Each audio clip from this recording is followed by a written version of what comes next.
Let's get started. Carl Kaminsky, sir, you have the podium first.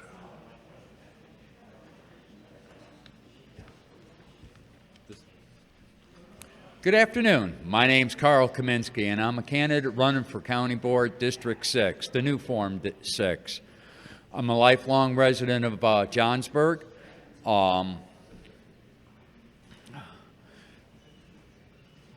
Moved to Johnsburg before it was a community, and since then a lot of growth's taken place, a lot of good things taken place, and for our county a lot of good has come from that.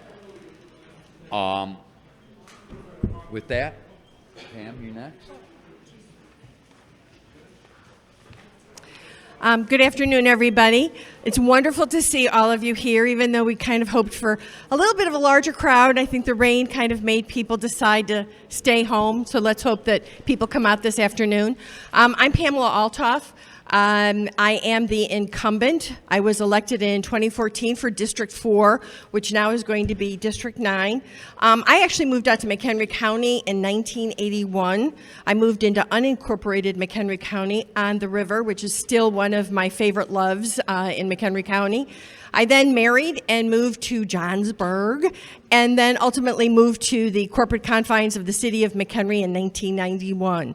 I've been very engaged in a lot of community endeavors, not only holding elected office, but also being very engaged in not-for-profits. I have a degree in education and a master's degree in special ed. I've served on the Pioneer Center Human Services Foundation. I've served on United Way. I've served on the original McHenry County College Foundation that started that entire endeavor, because foundations allow us to find different avenues to raise money so that we don't depend upon tax dollars as much. I'm here, happy to answer any questions, and I think my time is up, so thank you.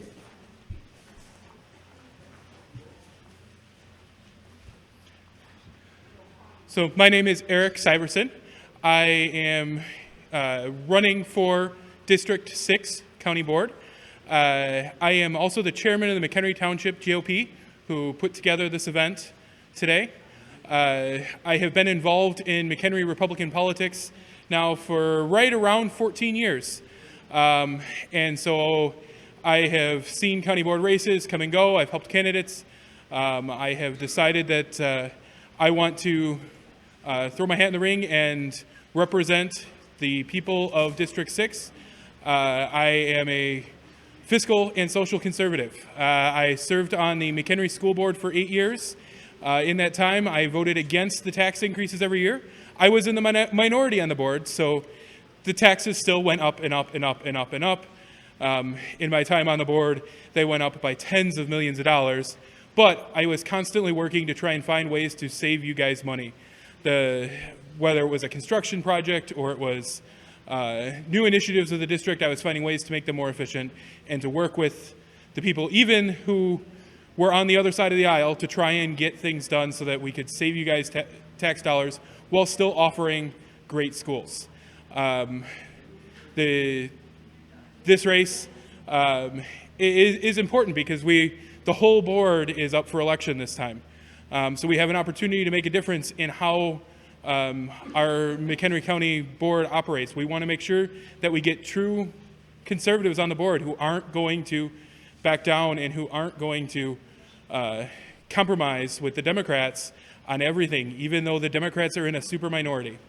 We've got to stand up and make sure that we get good conservatives in there, and that's why I'm running. Thank you. All right, who's up? Pam, the next question here, the first question actually, is on goals, and it is, what do you wish to accomplish when elected? How do you intend to make that happen? Goals. Well, probably the first number one goal I would cite is fiscal oversight. I think every government unit still needs to have individuals that ensure that money is collected and spent appropriately. But there are a lot of things that are going on in McHenry County that need attention. We're going to have to deal with inflation, which means that we're really going to have less dollars and we're going to have higher expenses. We want to make sure that that cost is not passed on to our taxpayers, so we're going to have to find strategies in which to deal with those issues, whether that's cutting programs or whether that's cutting expenses, or finding other avenues of revenue. Other things that I want to get done is provide infrastructure for businesses. We know that you need a balance between your commercial property taxes and your residential property taxes, and the only way to attract businesses or to retain businesses is to provide them with the amenities they need, which is roads, rail, internet, all of those things that allow businesses to thrive. Actually, McHenry County has one of the highest number of entrepreneur businesses within its corporate confines. We have to make sure that we're giving them the amenities that they need, which means that, you know, the intersection at I-90 and 23, the widening of 47, those are significant projects that I would focus in on. Communication. County of McHenry has just started to develop a better way to communicate with all of its residents, with all of its constituents. I want to continue that, particularly when we reevaluate what happened during the pandemic and how difficult it was to get uniform, consistent messaging out to our constituency and to coordinate with that with all the other units of government in McHenry County. So those are probably my two priorities and goals. Thank you. Thank you. So, McHenry County is going to be facing some significant economic challenges over the next couple of years. With inflation going the way it is, and with the cost of labor going the way it is, the county is going to have to make some significant changes in order to be able to operate as it has. We can't continue to increase wages without increasing the county's your bill, tax bill, to pay the county employees. So we have to find ways to do more with less people, or find ways to automate things so that we have less a need for people. Because the biggest portion of the county's budget is going to be manpower. We don't want to have to get rid of people. We want to find ways to, as people retire, replace them with more efficient systems, and to pass off those duties to other employees, so we can make sure that the county can operate without having to add more staff. There's a good example is the combination of the clerk's office and the recorder's office has saved the taxpayers a significant amount of money by combining duties and combining overlapping services, so that the county can operate with less of taxpayer dollars and still provide the same services and provide a better service than they'd provided in the past. We need to continue to work to do more things like that. As a county board member, that will be my priority, is to find ways to do things more efficiently. Thank you.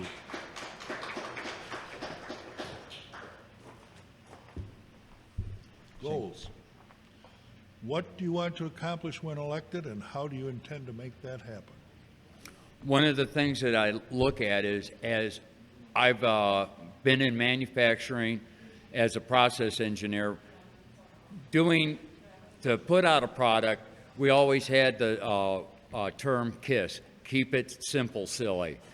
There should be no difference in government as there is in private companies to manufacture and produce a product that's sold at a compensatory rate.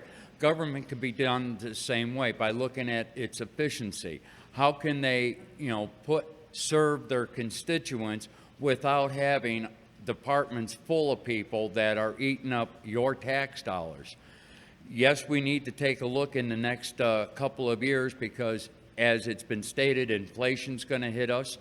The fuel costs that we use to maintain our sheriff's department, our road department, all those costs are going up. We've got to be able to rein those in and keep from you, the taxpayers, having to flip the bill. So that'll be one of my concerns. But keeping things simple, it doesn't have to be difficult for government to run. Simple ideas can make it efficient and be profitable to you, the taxpayers. Thank you.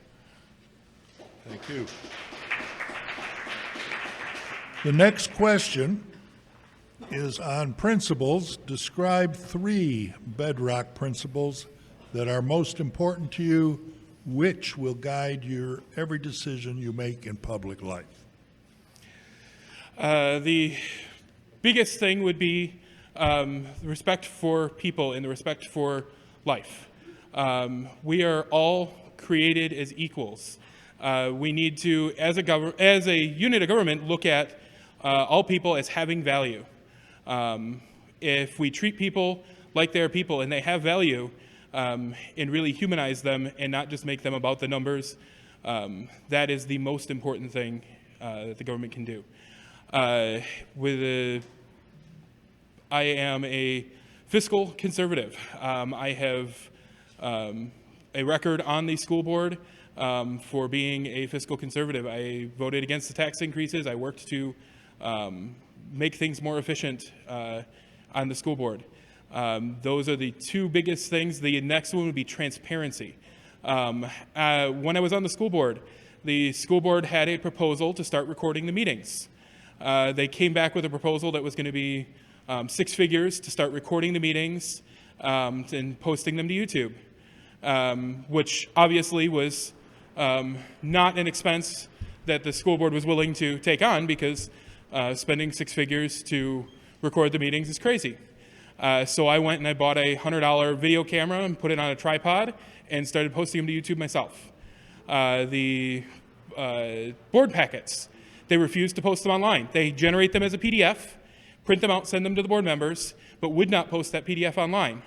So I began on my own, scanning them in and posting them online before every meeting. So transparency, fiscal conservatism, and just respect for people and their value would be the 3 bedrock principles that will guide all my decisions. Thank you.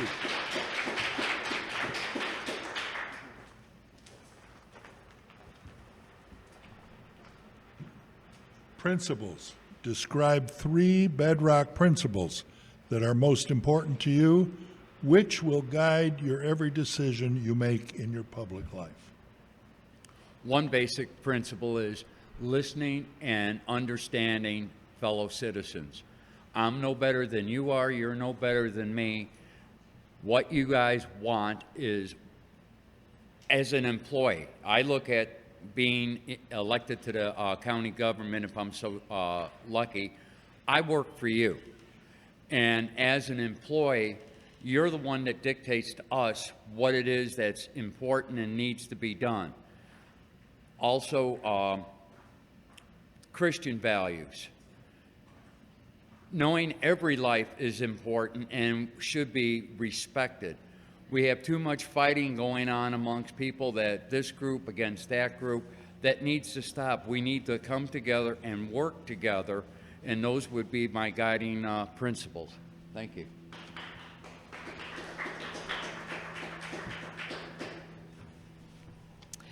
I agree wholeheartedly with the 2 previous candidates. I think that respect and listening and accountability are guiding principles. I'd add accountability. I think that's one of the most important principles an elected official can bring to the position, is if you stand and you make promises to individual when you're campaigning, you have an obligation to meet those responsibilities unless something has significantly changed, and you convey that to those people that you are representing. So I think accountability is extraordinarily important. Civility, you heard it in different words. Respect is important, but I think you need to learn to talk to people, listen to people with a great deal of civility, so that you can talk about the issues and not about personalities or not about individual characters. I'm tired of the constant conversations that go on about you. It's not about you. It's about your idea. It's about your position. It's not about the individual. And lastly, I would tell you, one of the things that guides me is humility.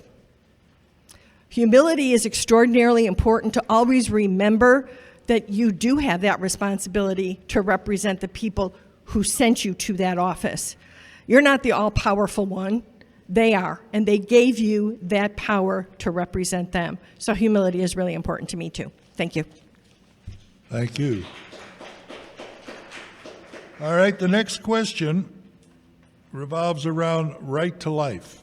As Republicans, we respect all human life and regard all humans as having been created in the image of God. Illinois has become one of the worst states for protecting the rights of the unborn and has become an abortion destination for people from other states and has taken away parental notification.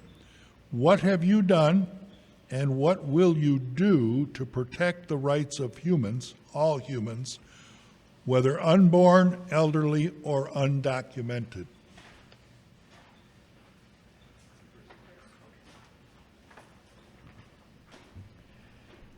As an elected official to the county board really doesn't have a whole lot to say for the right to life. But in my private citizenship, that's one question when I meet St. Peter I don't want to have to answer, is what I didn't do to save the precious life. To me, life begins at conception and it goes all the way until the big guy calls us home. Every life is important. There is nothing more disgusting than when we snuff out life.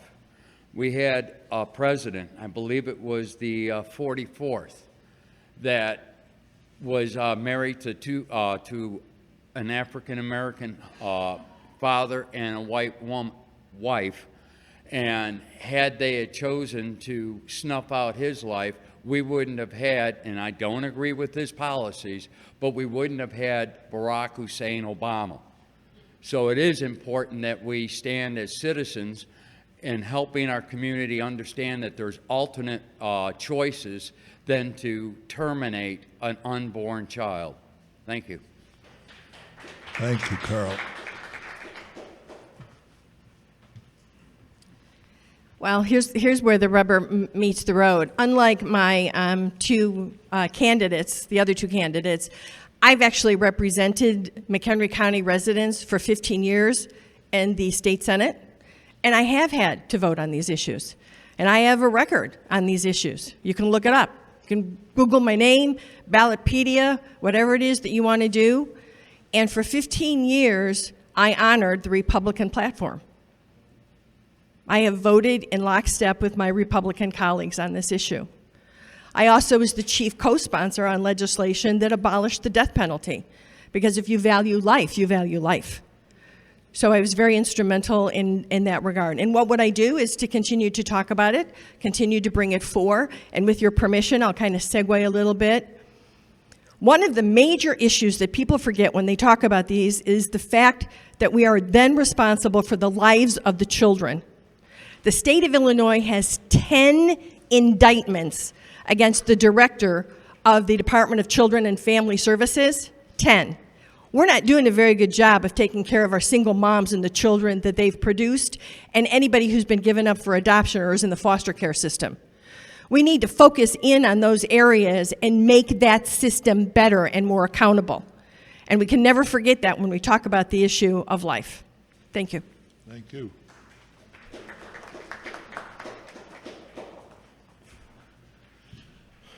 So this is an issue that's important to me.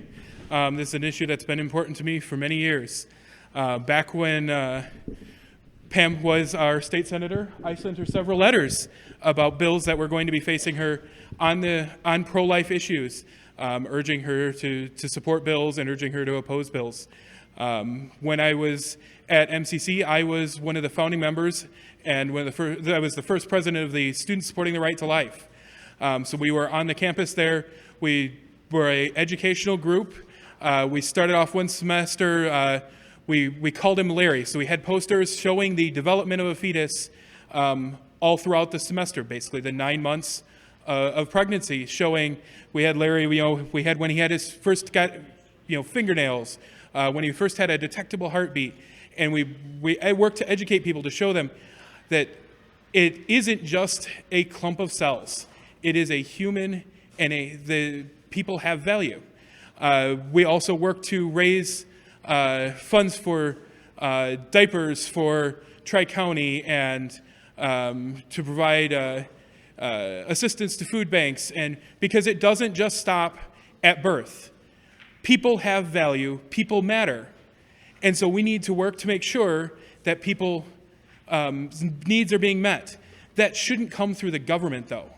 That should come through us as citizens stepping up and helping those in need. That should come through churches.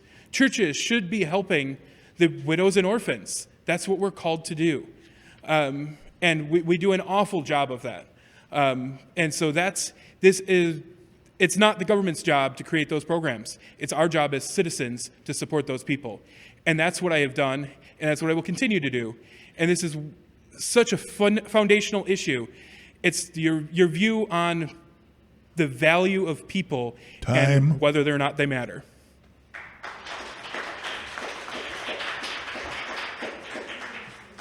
The next question is on the Second Amendment. The GOP Pillar on the right to protect yourself and others states, this God-given right enables Americans to exercise their constitutional authority for self-defense to protect their homes, loved ones, and communities. If elected, what will you do to stand up for and protect the rights of gun owners? Well, again, I'll point to past record. You can see the way that I've supported gun rights in the past. But what I can tell you is what I'm witnessing now is this strange belief by elected officials that if they pass more legislation, if they pass more bills, if they pass more ordinances, somehow that's going to address the issue of gun violence that we're experiencing, particularly here in the whole state of Illinois and in some of our northern suburbs that are right next door in Lake County. I don't think that that's the way to address the issue. I think you have to address the root cause of the problem. They call you law-abiding gun owners because you are law-abiding. You're already following all the laws that are currently in place. In addition, you respect the power and the magnitude of your guns. So passing more legislation doesn't change the condition that we're experiencing right now. So I would tell you that I believe in education, I believe in engagement, and I believe in enforcement. One of the issues I think that we have to look at very seriously is when any individual uses a gun or has a gun on their person and they commit a crime, they can't plea down the charge and they can't be released on bond. We know that there's repetitivism when it comes to people who choose to use a firearm in a crime. In addition, I think we have to educate and we have to start real early. It's my favorite story. I don't know about you, but when I get in a car, the first thing I do is press the button to start my car. But I watch my kids and my nephews and my grandkids, and what's the first thing they do? They put on a seatbelt. I didn't learn that. I learned that when you got into a car, you checked your mirrors and then you started the car. So there's an opportunity to start to educate children about conflict resolution and about the importance and the power of a gun. And I was just cut off, so I'm leaving. But those are my three issues. Thank you.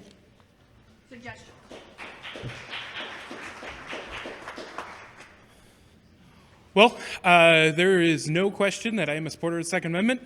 I own a gun store in Mchenry, Guns and Such on 120 in Mchenry. I'm a concealed carry instructor. I am an NRA pistol instructor. I can talk for hours and hours about gun safety and how to properly handle them, and I do that. I teach people how to safely use and store firearms. The firearms used in committing crimes in Illinois are overwhelmingly firearms that were stolen because they were not properly stored. It is a huge problem, but it's not a problem the government can solve. They can't legislate how you're going to store your guns. They're your private property in your own home. We have to work on education. We have to help. As citizens, we have to fix that problem. It's not a legislative problem. The root cause of most of this violence is not the access to the guns, because no matter what you do, you're with a very inexpensive, simple to use machine, you can make these guns at home. There's nothing that's going to stop guns from being out on the streets. So we have to work on the root causes. We have to work on education on safety and safe storage. We have to work on making opportunities so that people don't find gangs as their only opportunity to be able to survive. That's where most of the violence is in gangs in the state of Illinois. We have to solve that problem. We have to give them better opportunities than to join a gang and to use violence to solve problems. That's where the root problem is, and that's where we need to address. Thank you. Like the others, Yes, I believe that citizens that are legally capable should own the guns if they want. One of the big problems I see is we as citizens, we need to ensure that we elect officials that'll hold folks accountable to the law, be it the state's attorney or the judges. We have laws on the books already and they're not being enforced. One of them is you shouldn't go around killing people. That's against the law. Why don't we prosecute it? When we have judges and state's attorneys that turn their back, that's a problem. But as it's been stated, education is a major thing that we need to ensure that people know right from wrong. And I think if we prosecute the ones that do wrong, it'll send a clear message that in Mchenry County, we're not going to tolerate having nilly-willy people create problems that, warrant people to get up there and say, oh, we've got to ban this magazine, we've got to ban this gun. The gun didn't do anything. It's the people that had that weapon in their hand that had no clue what they were doing and had no respect for life. Thank you. Thank you. Well, that brings us to small government, something I think we all wish we had and don't. Government always gets bigger and accordingly more intrusive and controlling over citizens' lives. What is your suggestion on how we can rein in and reduce the size and scope of government? Well, the biggest thing we need to do first is we need to stop creating more government programs. With the money that the county has received from the federal government for COVID relief, they have begun expanding government programs. We need to start by saying no more. We have too many programs as is, and then from there, we need to work on scaling those back, because where we're at is unsustainable.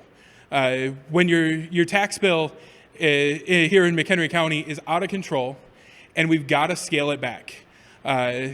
We've got to scale back the programs, because you can't continue to add more government and then expect to pay less for it.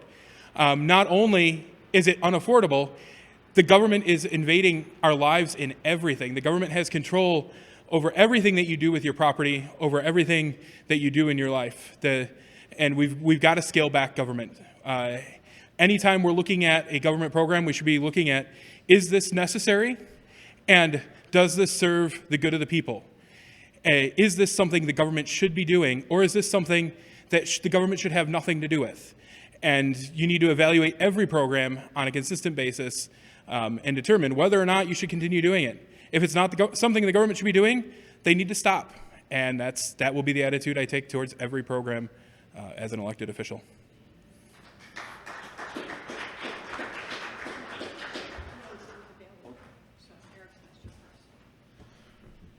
I've been asked this question before. One of my answers, and it's not popular, would be to cut government by 10%. And they're like, whoa, you can't do that. Well, I've worked for companies that have done exactly that. When they look at their bottom line, they got to produce something. They look at to see what the value of the people are that are putting into that product, their value added. Government's no different. When we have it so big that, like both of them have said, control our life, we need to take a good hard look at it. There's no reason that when you look at one of the bloggers, he publishes every year every employee of the county and their salary, and it takes him a week to publish that, and he's going page by page. Why do we have so many people? Do we necessarily need that many people to have an efficient government? Now, the county government, as far as in the state of Illinois, is very well run. There's nothing really that you could say bad about it as you could Lake County or Crooked County. But we have a lot that we can improve and make it run more efficient. Thank you.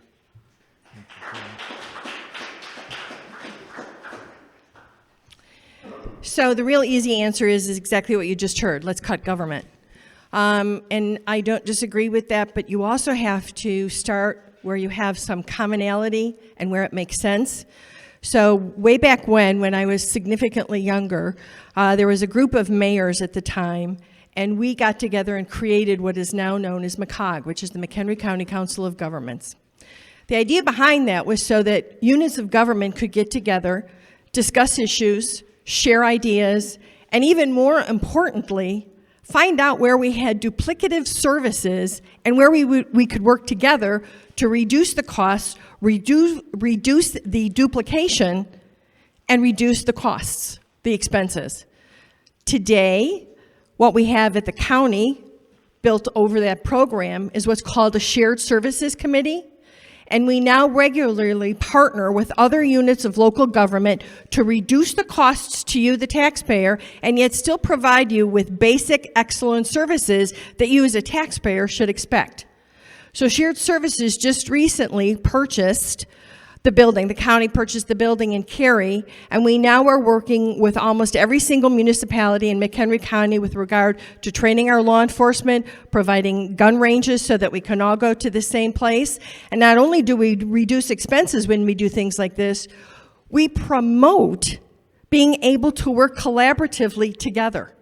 And that's what you want when you have government. You want government to work with each other so that we don't have that lack of uniformity, so that we're approaching things together. So that's one of the ways that I would do it, is I would start with those things that seem to be simple and are duplicative, and if we can do them together and reduce those costs, we have to do that. And again, I agree, evaluating programs and ensuring that they're actually doing what they should do is also a place to start. Thank you.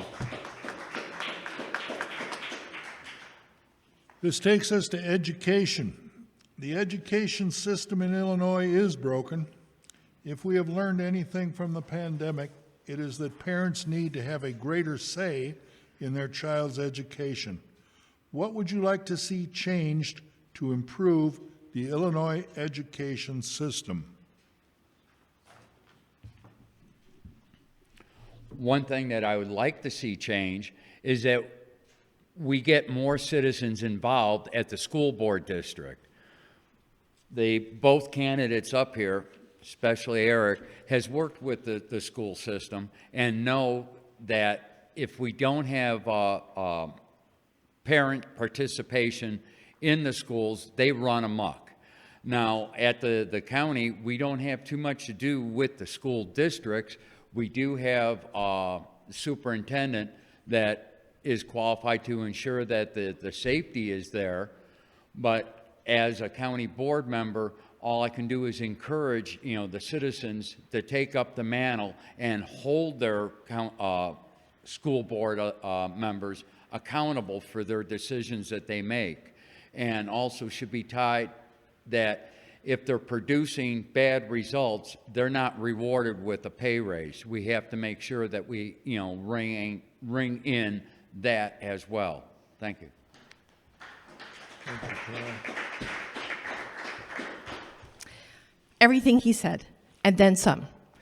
One of the issues is where the Republican Party can really step in is to have a bench of individuals who want to run for school board. It doesn't pay anything. It's a lot of hard work. Ask Eric. But that's where we need to start. You need to have people that serve on those boards that reflect your values.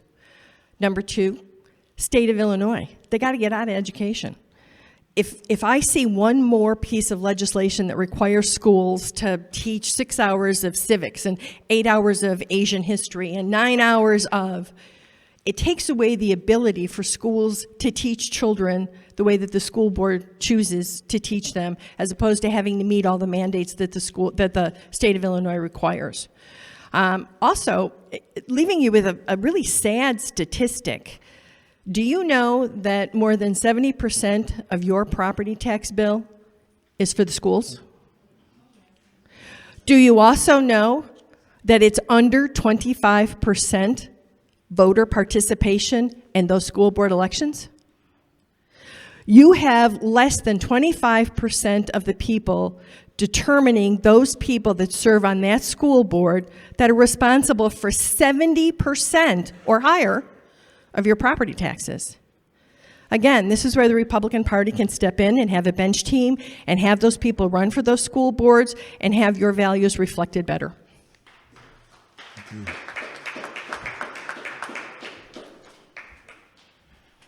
So, as I said earlier, I served 8 years on District 15 in Mchenry. Education is important. It is something that we as a society value. But we as a society are not picking the best people to lead our education systems.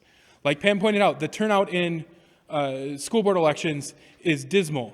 The turnout at all elections at this point generally is dismal. But the school board elections, there's other things, they're scheduled in an off year. So you get those who have a vested interest in the school system expanding and becoming more powerful, having the most incentive to go out and vote in those elections. We, as conservatives, need to make sure that we've got conservatives on the ballot. Because if you don't get good people on the ballot, then you don't have a choice when it comes to election day. You're choosing between the lesser of 5 evils or however many seats you have up. So during my time on the school board, I pushed back against some of the policies that were coming from Springfield and just some of the craziness that now has led to the buzz term now is CRT, but it goes back to intersectionality. This is not something new. This is something that has been ingrained in all of our public school textbooks for decades now. You can't find textbooks without these ideas built into them. That's why school choice is important. We need alternatives so that we have options for conservative parents to send their schools to schools that are going to match their values. We need more homeschoolers. We need more private schools. We need to be looking at ways that our school districts can work to create alternative schooling options rather than just expanding the cookie cutter system that's not working. When we look at the scorecards that the state puts out for school districts, you will have schools that look like they're doing great, but dig further into those report cards and you will find that they are skewing the results based on CRT-based ideologies, and that the schools that look like they're doing the best really are not.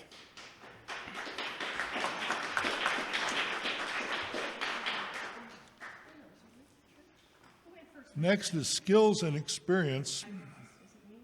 What unique skills or experiences do you have that will be a benefit in this office? Whoa, if I told you how long I've been dealing with public policy and community service, you'll all know how old I am, and I'd rather not have you know how old I am. What I bring to the office is again, a great deal of experience. I'm familiar with the process, and in my estimation, the power of government is knowing the process and being able to use the process and the procedures to your advantage, so I bring that to the office. In addition, it's history. I've been around for a while, have been engaged in government since 1994 when I became the city clerk in Mchenry. And I really believe that it's important to have that balance on any kind of unit of government that is serving the people, so that you have a historical perspective as well as knowledge of, again, how to use the process and kind of a common sense, get that? Common sense, you see my signs? Approach to all of those issues and the ability to work with people. I mean, I'm kind of known as a grunt. I like to work and I like to find solutions to problems. Rather than just saying, no, I'm not going to do that. I like to work to find something that benefits everyone, that makes your lives easier and our communities better. So those are the skills that I bring. Thank you.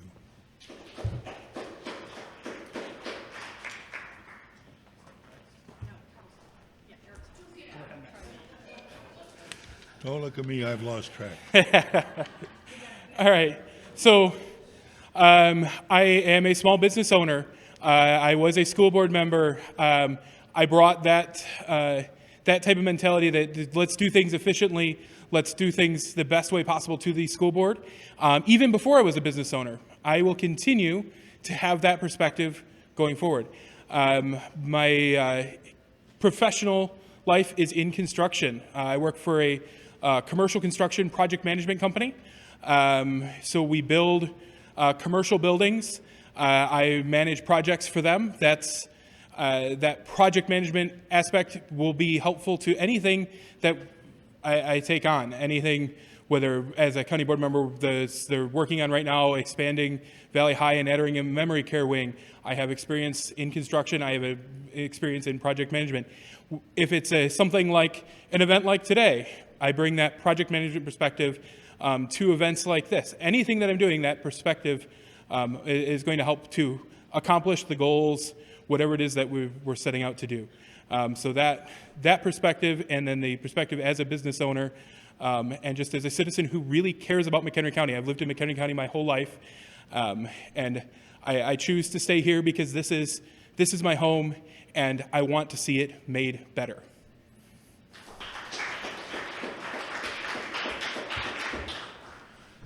Well, I'm not a politician. This is my first real run for a county office. But for those that do know me, I'm a blue-collar worker. I work with my hands, and literally, I wear a blue shirt every day. In that, it's taking a complex problem and looking at it as how can we do it without spending money and get it fixed and get the customer back up and running, or to put out a product. There's no difference at a county or government level that you can't bring those talents in and utilize them there at the county government, city government, or even at the state government. We try to make things complicated, but they're not. If you look at it, break them down, they're simple, and that's what I hope to do to bring to the county government. Thank you.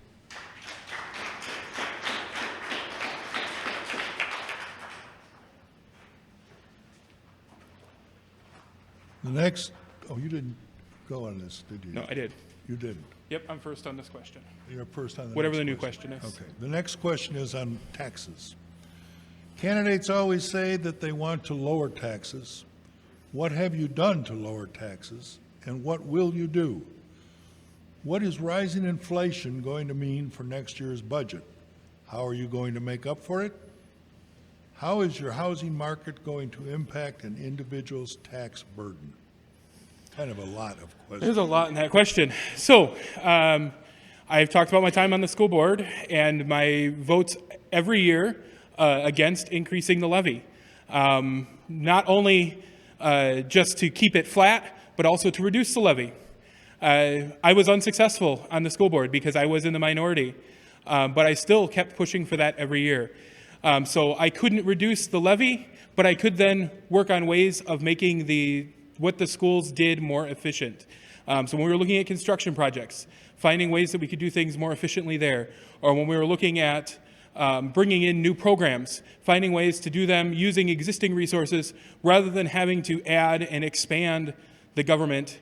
And so that is the way that we reduce the cost of government, is looking for ways to do things more efficiently.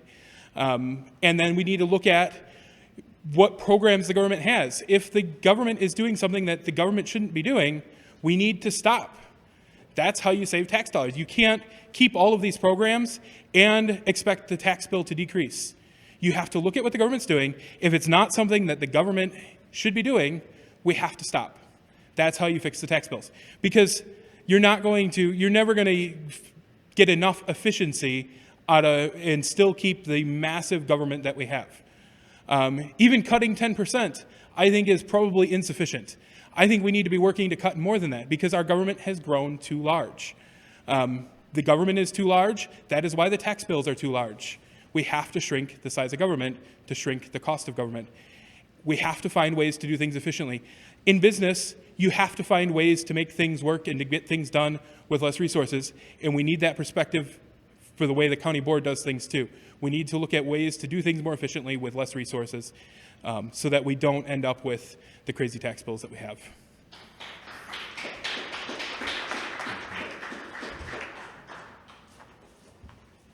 Ditto what Eric said.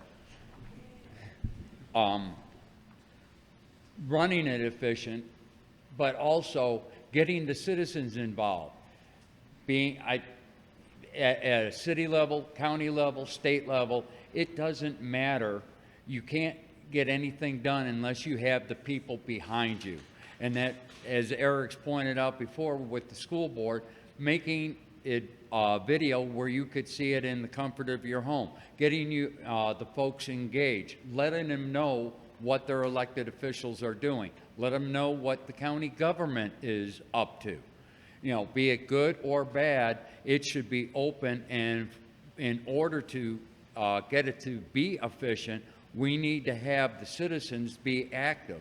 Because if they just don't care about electing their officials and let them go willy-nilly, then you get that tax bill that you can't afford and say, adios, Illinois, we're out of here. I don't want to see any more people leave.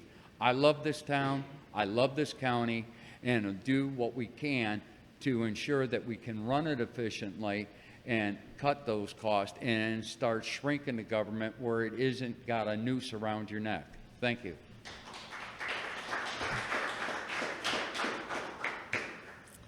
Well, there's a pattern to this answer, and it is that. What I've noted in the years that I've served in government is the lack of will or lack of interest in reevaluating how government works. Right? We create all these new programs, but we typically don't go back and say, are they still needed? Do we need to revise them? Can we share them with someone else? Is there a way to reduce that expense? And if you look at the county strategic plan on the website, there is a provision in one of the areas that says is to establish a program that has the Administrative Services Committee evaluate all of the programs, all the government programs on an annual basis. I think that's absolutely crucial because that's how you determine efficiencies. That's how you determine if what you're doing actually makes sense, makes a difference. And if they don't work, get rid of them. You know, find something else. And also, I think it's also talking to our constituents. There's an expectation by many people of what government is supposed to do for them. And I think we have to engage in those really hard conversations about what really do you want your government to do for you? Do we want just basic services? Do we want excellent basic services? Really, where do we draw that line? And once we have that information from the people that we work for, then we can go forward and we can make those adjustments. So again, the answer from all three of us is pretty much the same, is you need to evaluate, you need to make reductions, you need to work more efficiently. Thank you.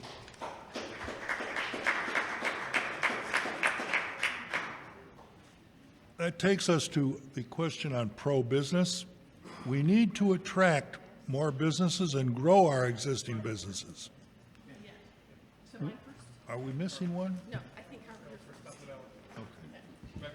Don't start yet. Let me back up. What will you do to make it easier for people to start small businesses and to protect small businesses from being destroyed by government intrusion and barriers so that they can grow and thrive? What will you do to make McHenry County a home to large companies? At the county board, one of the things that we could do is to look at the regulations that the county imposes upon it, the companies that come into the county. But at the same time, that's got to work in concert with all the municipalities. Because when you have the cities that impose regulations on them, you have county that imposes, and the state, we all got to work together when we start reducing those regulations on them and reducing the tax burden for those companies, then they're more apt to want to come to McHenry County. And we want to retain those people and have it where we can have them employ more people of McHenry to get them off the government rolls. Then we prosper, and then we can have that as an example for the rest of the state to follow, that here's how you have an efficient government that attracts businesses and maintains the citizenship. Thank you.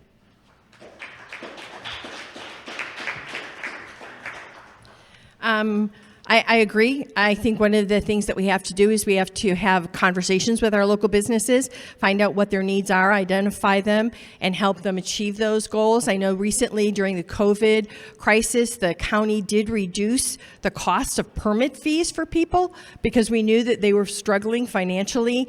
The area that I would focus the most in on, however, is streamlining average processes. We know when someone goes in to get a building permit or a liquor license, something that we know happens on a regular basis, time after time after time. There should be a way to streamline those processes so it takes minimal amounts of staff time and minimal cost to the county.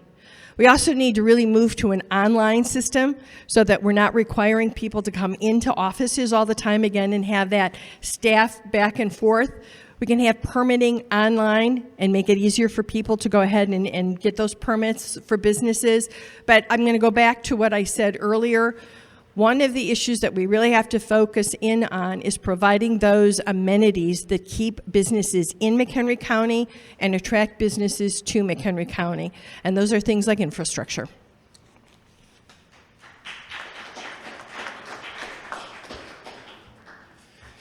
If you want to attract businesses, you have to make a regulatory environment that is friendly to businesses. I own a business in one of the most regulated industries in the country.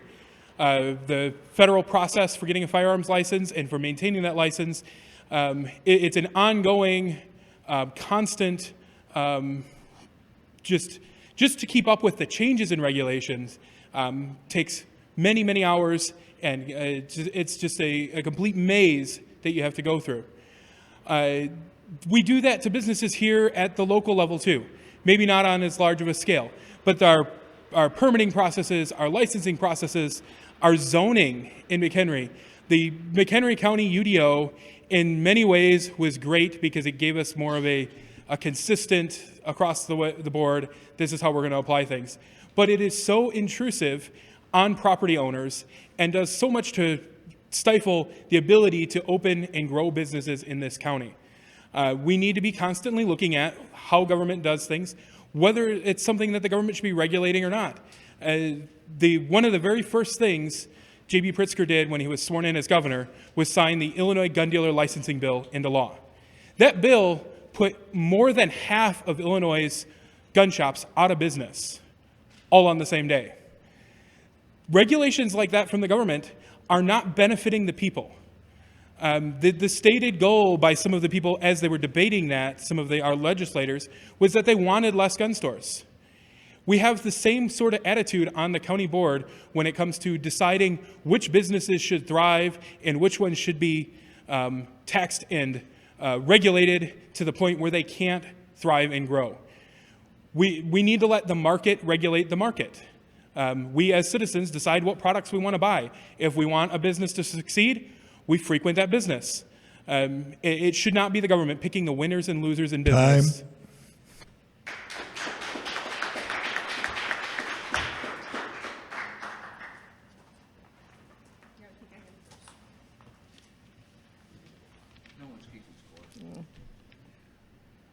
Are we still on pro-business? Are we ready for the next question? I think it's the next question. The next question is on law and order. The GOP Pillar for Law and Justice states, "We believe every human life matters, and the public's trust in the equal and sure application of law enforcement, civil order, and the rule of law is essential to a successful society. How do you balance the rights of citizens to petition the government for redress of grievances and provide a safe community? What needs to be done to restore the public's trust in law enforcement and to ensure that everybody feels that they have equal protection under the law?" I believe that there's a process in place, and as I stated, the power is in the process. We need to educate people about how to use the process to ensure that they know how to fairly address grievances if they have them, and get the attention that they deserve. I think law enforcement, we have to treat everyone fairly. I think that's absolutely crucial, and I think we're fortunate in McHenry County that we have a phenomenal law enforcement division. But we have to ensure that everyone is treated equally, fairly, and with the same respect. And that's one of the issues that will make people feel more comfortable with how they are treated in that either judicial system or with law enforcement. We also have to make sure that we provide law enforcement with all the tools that they need to ensure that they can do the job that we've hired them to do. We have just at the county level, we've just talked about providing additional resources with computers so they have access to data information. We're talking about giving every single law enforcement officer their own cell phone because there's a huge amount of work they do while they're in their patrol cars. So we are talking about trying to address those situations. And I think that's how we do it. Also, community policing, allowing the community to meet law enforcement officers in a setting and an environment that's not aggressive or during a criminal offense. I think those things are extraordinarily important as we move forward. And I'll point you again to the strategic plan that you can find on the county's website. That is absolutely the direction that we're moving toward.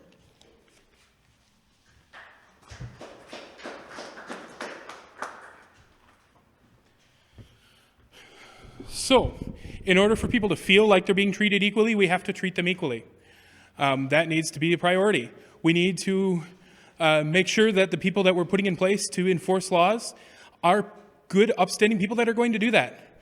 That's why races like the McHenry County Sheriff's race are important, because we are selecting those people who are going to be enforcing those laws. And we need to make sure that people are going to be treated equally. We need to it's an education problem. Our education system has poisoned the discussion. When you talk about equal application of law, it becomes a discussion on racism and who's allowed to speak on a topic because of their experiences. And it's not about, we are all people. We are all created with value. We need to respect each other. We need to respect everyone.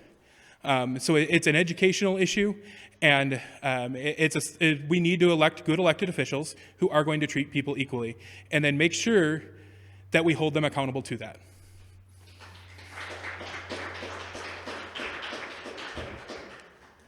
As I mentioned before, let's start with the last question first.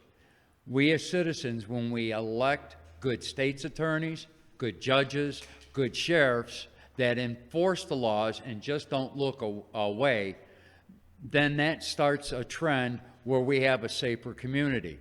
And as conservative in the GOP party, the more that we can do to educate the citizens, the voters, to pull them into the ranks, let them know that, hey, we're not the bad boogeyman, that we're for you people, that we want to work for you, we'll find that we'll have leaders that want to step up and get into government, because it's not a nasty word. And all of us are work together to let the citizens know that this is their government, that it's there to work for them. And it, like Eric said, through education, things tend to turn around and change for the good. Thank you.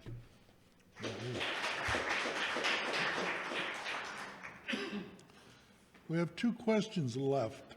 The first is on party involvement, and that is, the party structure provides us with a method of holding our elected representatives accountable. Tell us about any public offices you have held and your involvement and history in the Republican Party. I'm first. You are first. Go ahead, Eric. All right, so I have been a Republican precinct committeeman now for right about 14 years. I've been involved in the party, helping candidates get elected, and helping hold candidates accountable. Candidates forums like this, when you got candidates here wanting your vote, they will tell you things. You will hear candidates say who will tell you things that they are not going to follow through on. Hold them accountable to that.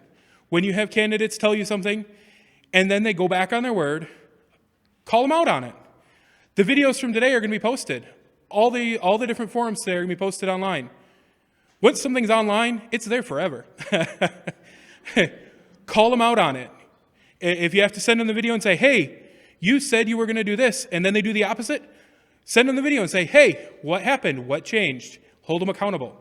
That's where it has to start. If we're going to hold our elected officials accountable, we have to have the courage to step up and say That's not what you're elected to do. That's not what you said you were going to do. It's our job as citizens to hold them accountable. And so the party structure is a great way for that to happen. We as a party support good candidates. We give you voters the opportunity to hear from those candidates so that you know who to vote for in the primary. Because if you don't vote for good candidates in the primary, you can't vote for good candidates in the general. You're not going to get good candidates from the other side of the aisle. So you've got to support the good Republicans in the primary if you want to have good elected officials.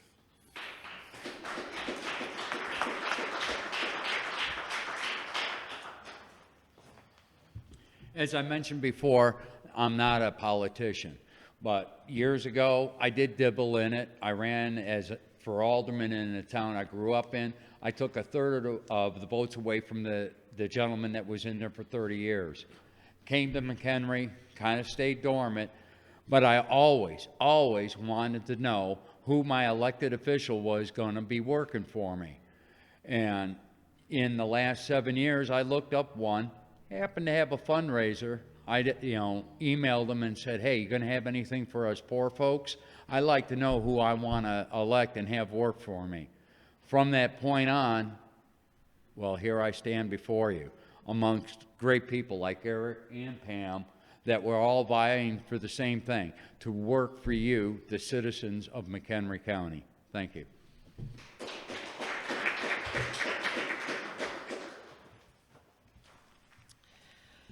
Way back in 1994, I was appointed city clerk of McHenry. I ran for mayor in 2001 and won that election. I was appointed to the state senate seat in 2003 and maintained that position until I retired in September of 2018. I ran for county board and was honored and privileged to be elected, and I have served in that capacity for the last 4 years. What I've done in the Republican Party is I too have served as precinct committeeman. I have been very much engaged in fundraising opportunities and events like this. I've written checks, which is extraordinarily important as well, and I have mentored a lot of future Republican candidates and office holders, which I think is extraordinarily important, particularly through the campaign process and once they take office. It's not as easy as they think because unfortunately government does have rules and does have processes that you need to follow. And we always have to remember that the power isn't in one individual. The power is in the body, the government body working together and creating good policies on your behalf and on our community's behalf. So those are my background. Thank you. We have one last question, which is not part of the original printout, was sent out separately, and the moderator must confess that he does not have it. However, I have just seen it about an hour ago, and I'll do my best to ask it in the fashion that it was presented to me. The question revolves around a contentious issue that has arisen, and it's something that doesn't often happen at the county board level. But this question revolves around the issue of flags flying on our county building. And as I recall, the exact phraseology is that there is going to shortly be a special meeting called at the county board, and that the question of whether or not flags other than governmental flags should fly on the building, and if so, which ones. So then the question will be, what is your position on flying non-governmental flags on the county building? And if you favor such a thing, which ones would you allow?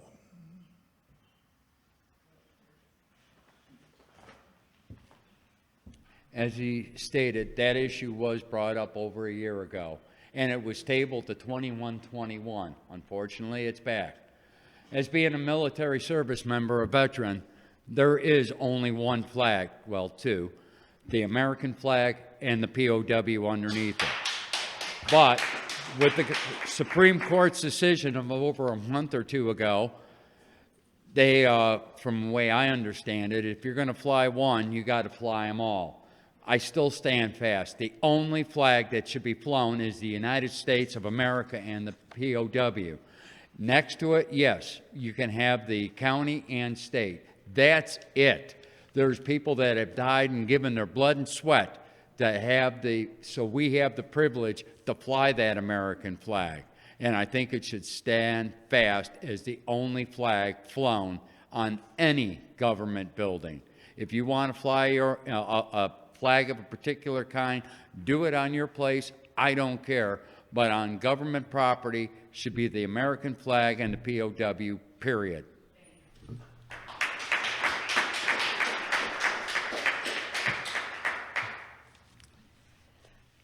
This is one of those issues that seems to be relatively simple on its face, but it really isn't. We do not have at the county level a policy on flags. We just received an opinion from the state's attorney's office, which I have not yet seen. We also have the Supreme Court case that gave us a little bit more direction.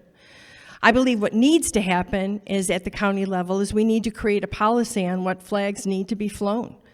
Right now, we allow individuals to come before the county and ask. I mean, we just talked about this. Do people not have a voice? Do they not have that ability to ask for something? So without a policy, each one of those requests has to be dealt with on an individual basis. We have flown the flag in question for the last 5 years. If we want to change that procedure and that policy, then it's up to the county board to take action now. My understanding is that there is a policy that's been developed that the administrative services will consider at one of the committee meetings. And with regard to the special meeting, we'll see where we go with that. There are a lot of moving pieces, and there's a lot of facts and information that have not been made public to all of the county board members, and so we'll see where that goes Monday morning. But I would kind of disagree with just the American flag and the POW flag. We've been flying the Purple Heart flag. We fly other military flags on our flagpoles in front of the government, and I think that there may be a wider range of governmental flags that need to be flown at specific periods of time, depending upon what we're trying to celebrate. So, thank you. Are you for the pride flag then? I have voted. I'm being honest. I have voted the past 4 years to fly the pride flag. It was a resolution that came before the board. I think almost unanimously there was a vote to fly the flag. So, and I understand that. Time is up. Thank you.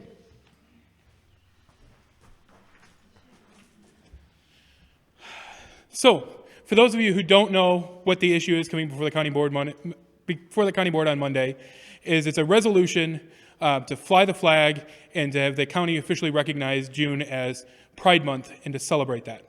The problem here, whether you support the Pride flag and celebrating Pride Month or not, is irrelevant. The question is, should the government be promoting and celebrating a special interest, and should it be equally representing everybody? The government should not be making political statements using public resources. That flagpole belongs to the citizens. It's when you fly an American flag, we are all Americans. When you fly an Illinois flag, we are all Illinoisans. When you fly the McHenry County flag, we are all residents of McHenry County. When you fly the POW flag, you are respecting those who died protecting our nation. When you start flying other flags, if you fly the Pride flag, why not let's fly the Let's Go Brandon flag next month? That's not appropriate for government. So, and we need to not just pick and choose which special interests we're going to support as a unit of government. We shouldn't be flying the Let's Go Brandon flag on government buildings. We should not be flying the Pride flag on government buildings. As much as I would like to, we shouldn't fly the Gadsden flag on government buildings. It should be the county board should have taken this issue up last year, so it was not an issue now. But the county board members took the cowardly route and did not address it because it is a politically charged issue. If they had implemented a policy last year, this wouldn't be an issue now. The Republicans have a supermajority on the board. If the Republicans had had the backbone to stand up and say, we're not going to let you use the government building for your political purpose, this wouldn't even be an issue now.